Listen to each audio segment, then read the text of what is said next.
सत साहिब जी, आप सुन रहे हैं जगत गुरु तत्वदर्शी संत रामपाल जी महाराज द्वारा लिखी पुस्तक जब जब भूल पड़े, पेज नंबर 22। जो शिष्य या शिष्या गुरु जी के साथ शत्रुता यानी दुश्मनी करता या करती है, जैसे संजय यानी दिल्ली वाला कर रहा है, उसकी भक्ति नष्ट हो जाती है तथा अन्य बहुत अत्यधिक हानि होती है। भक्त व भक्तमती को चाहिए कि गुरु जी के चरणों में सदा समर्पित रहें। जैसे पतिव्रता अपने पति के अतिरिक्त किसी अन्य पुरुष में पति वाला भाव कभी नहीं देखती, चाहे कोई देवता क्यों न हो, मानव तो दूर की कौड़ी है। इस प्रकार जिन भक्तों या भक्तमतियों ने दास यानी रामपाल दास को तजकर संजय यानी दिल्ली वाले गुरुद्रोही में आस्था बना ली है, वे पथ भ्रष्ट हो चुके हैं। उनको पुण्य विचार करना होगा। अपने गुरु जी के चरणों में चित्त फिर से रखकर अपना जीवन यानी मानव जन्म सफल करना होगा। इसी में उन सब की भलाई है। संजय दिल्ली की तरह जो शिष्य या शिष्या गुरु जी से कपट यानी छल करता है, उसको नरक में स्थान मिलेगा। वहाँ पर यम के दूत मोटे सोटों यानी मुकद्दरों से पिटाई करेंगे।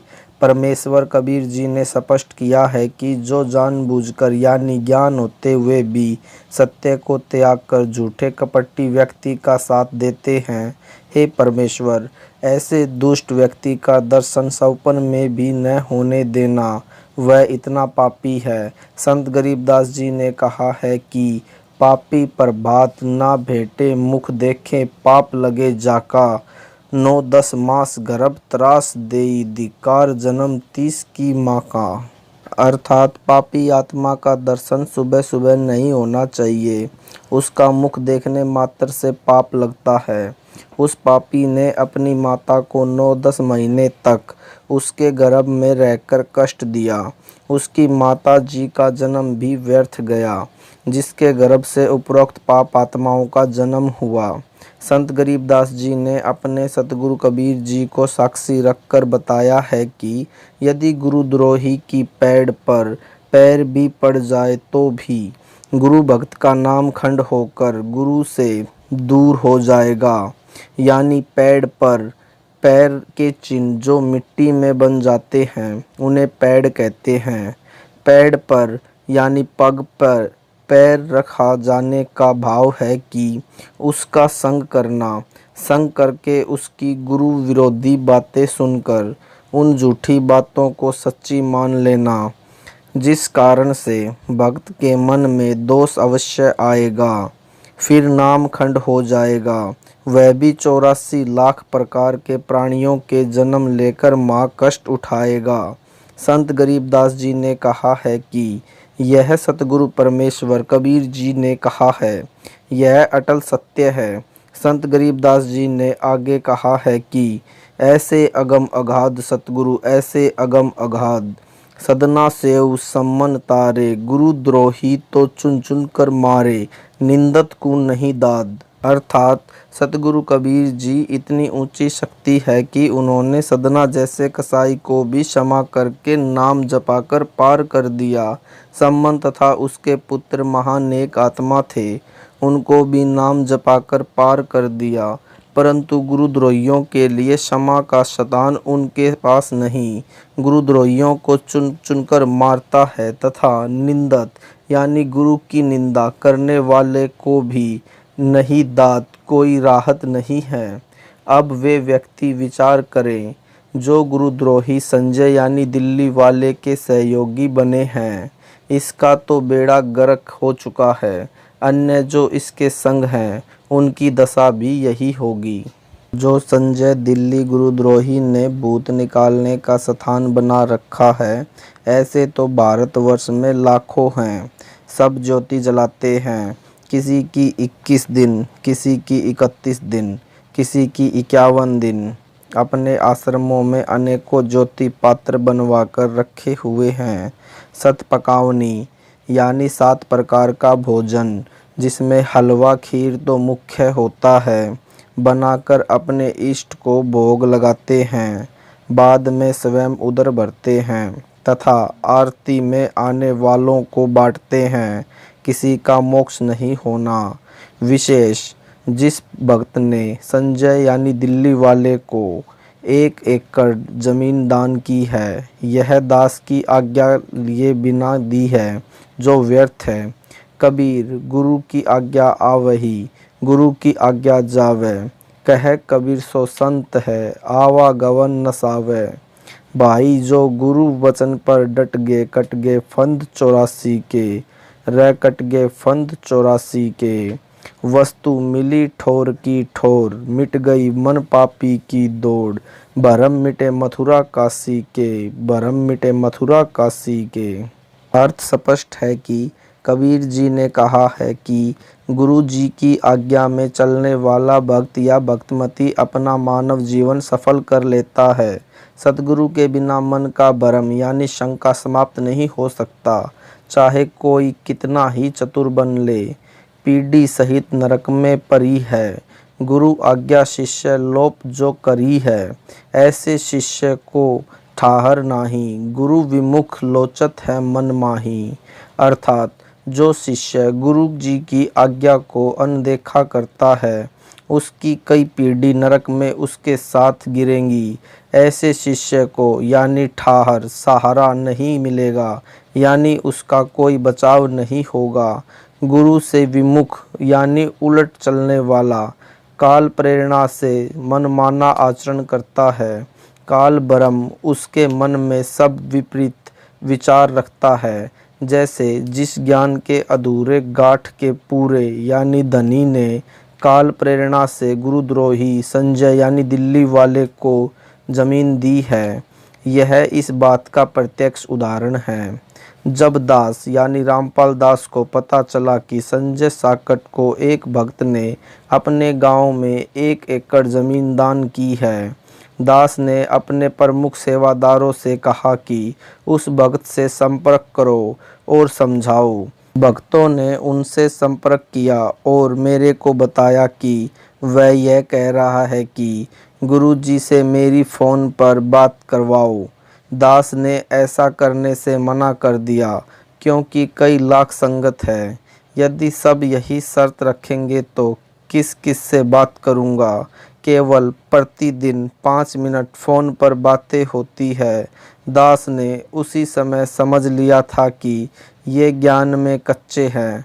मेरे फ़ोन पर बात करने से मना करने के पश्चात उस भक्त को संजय यानी दिल्ली वाले की बात पर और दृढ़ विश्वास हो गया कि कमेटी वाले जानबूझकर बात नहीं करवाना चाहते, कहीं गुरु जी को कमेटी वालों की गलती का पता न लग जाए।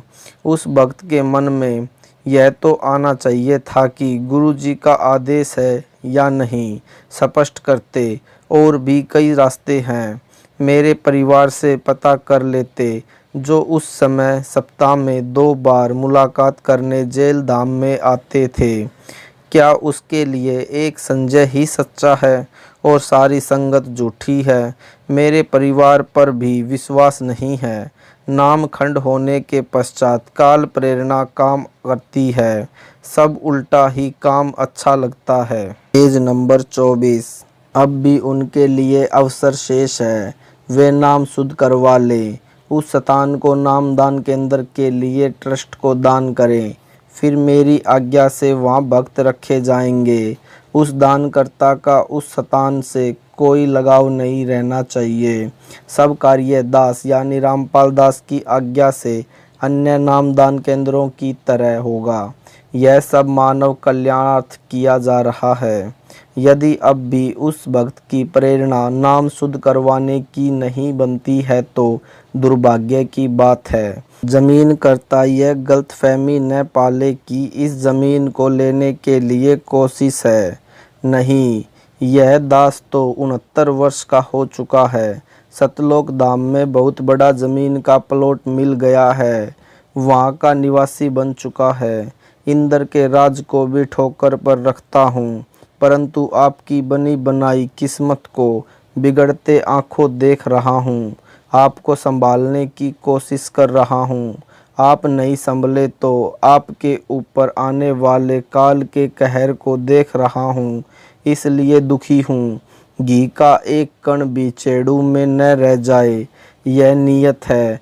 परमेश्वर कबीर जी एक आत्मा को काल जाल से बचाने के लिए कितना संघर्ष करते हैं। उनको क्या लालच होता है, वह आत्मा उनका अंश होती है। उसके कल्याण के लिए कष्ट पर कष्ट उठाते हैं। दास यानी रामपाल दास का भी यह प्रयत्न है। बार बार उस भक्त के कल्याण के लिए कहा जा रहा है। आगे उसकी किस्मत। यदि इतना समझाने से भी नहीं मानेगा तो उसका कोई पाप अड़ा खड़ा है।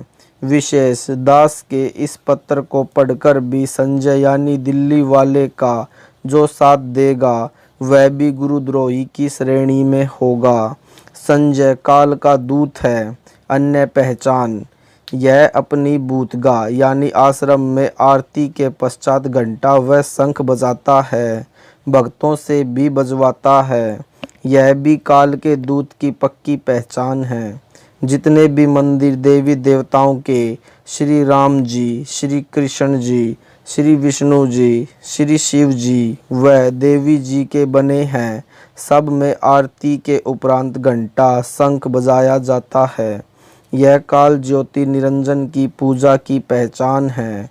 हमारे जहाँ जहाँ भी सतलोक आश्रम हैं उनमें न घंटा बजाया जाता है न शंख, क्योंकि वहाँ पर सतपुरुष कबीर जी की पूजा होती है। घंटा तथा शंख काल पूजा है का प्रमाण परमेश्वर कबीर जी का एक शब्द है जिसकी टेक यह है, कर नैनो दीदार महल में प्यारा है। इस शब्द में पूर्ण ब्रह्म कबीर जी ने स्थूल तथा सूक्ष्म दोनों शरीरों में बने कमलों का वर्णन किया है। इसी में बताया है कि साधक मूल कमल से बंक नाल के अंदर अंदर चलता है, जो स्वाद कमल यानी स्वादिष्ठान कमल, नाभि कमल, हृदय कमल, कंठ कमल, त्रिकुटी कमल, त्रिवेणी कमल आदि सब कमलों के अंदर से बाईपास जाता है। यानी बंक नाल सब कमलों का बाईपास है। जैसे लंबे सफ़र की बसें प्रत्येक शहर में से गुजरती है परंतु बाईपास मार्ग से जाती है। सब यात्रियों की टिकट आगे वाले दूर स्थित शहर की बुक होती है। उनको मार्ग में आने वाले शहरों से कोई लगाव नहीं होता, भले ही वहाँ कितनी जगमग हो, चाहे कहीं सर्कस का खेल चल रहा हो, चाहे कोई मानव मेला लगा हो, उसमें अत्यधिक चमक दमक हो रही हो, चाहे किसी के सिनेमा हॉल में कितनी ही सुपरहिट फिल्म के बोर्ड लगे हों। Page number 25। यदि कोई मूर्ख उस चमक दमक को देखकर बस गाड़ी से उतर गया तो उसको वहीं रहना पड़ेगा, उसकी टिकट व्यर्थ हो जाएगी। बुद्धिमान व्यक्ति गलती कभी नहीं करता। इसी प्रकार तत्व ज्ञान से परिचित सतपुरुष कबीर भक्त व भक्तमती जब सतलोक को चलते हैं तो मार्ग में आने वाले कमलों की चमक दमक की ओर ध्यान नहीं देते। उनको पता होता है कि हमारी टिकट शंख कमल दल वाले शहर सतलोक की बनी है। हमने इनकी चमक दमक व सुरीली धुनों यानी ध्वनियों में से कोई लेना देना नहीं है। त्रिवेणी के पश्चात सहसन यानी हजार पंखुड़ी का कमल है, जो ज्योति निरंजन काल का महास्वर्ग यानी ब्रह्मलोक है। उस कमल की हजार पंखुड़ियों में चमक है, ज्योति जैसी लगती है जैसे हजार ज्योति जला रखी है, जो अखंड जलती है। यानी जैसे यह काल का दूत संजय यानी दिल्ली वाला अपने काल ज्योति निरंजन की प्रेरणा से बनाए आश्रम में 200 ज्योति अखंड जलाता है, 1000 भी लगाएगा क्योंकि काल दूत है। यह भी काल का दूत होने की पहचान है। उसी सहसन कमल के पास यानी ब्रह्मलोक यानी महास्वर्ग में घंटा तथा शंख बजता सुनाई देता है। जो काल ब्रह्म के भक्त हैं उन्होंने अपने गुरु के आश्रम में घंटा व शंख बजता देख व सुन रखा है। वे उनकी धुन यानी घंटा व शंख की ध्वनियों को सुनकर खींचे चले जाते हैं। परंतु सतपुरुष की पूजा करने वाले आश्रमों में घंटा शंख नहीं बजाए जाते। वे सत्य साधक उस काल के जाल की ओर ध्यान भी नहीं देते और बंकनाल के अंदर ही आगे यानी 10 बढ़ जाते हैं। शब्द की साखी नंबर 12 में कबीर परमेश्वर ने कहा है कि घंटा शंख सुने दुनदोई, सहसन कमल मध्य जगमग होई, ता मध्य करता निरखो सोई, बंकनाल 10 पारा है, कर्म नैनो दीदार महल में प्यारा है।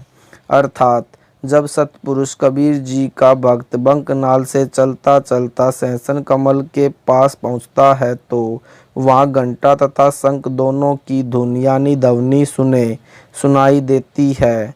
उस कमल में जगमग जगमग प्रकाश करता है जो 1000 पंखुड़ियों का है। उस स्थान का मालिक ज्योति निरंजन है। कबीर जी का भक्त बंकनाल में आगे बढ़ जाता है, फिर अष्ट कमल को पार करके शंख कमल जिसमें पूर्ण ब्रह्म यानी कबीर परमेश्वर जी का निवास है उसमें चला जाता है यानी पार हो जाता है।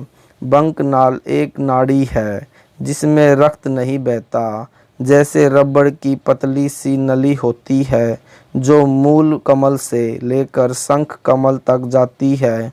भक्त या भक्तमती जो जिस सतर की साधना करते हैं वह इसी से होकर त्रिकुटी तक जाते हैं। त्रिकुटी से अपने अपने इष्ट धाम का मार्ग ग्रहण करते हैं। उनको पहले धर्मराज के दरबार में जाना पड़ता है। जो सतपुरुष कबीर जी के भक्त हैं उनको धर्मराज दरबार में नहीं जाना पड़ता। वे अपने गुरु जी के रूप में त्रिकुटी पर बैठे सतगुरु को देखकर उनके पास चले जाते हैं। वहाँ से आगे गुरु जी लेकर चलते हैं।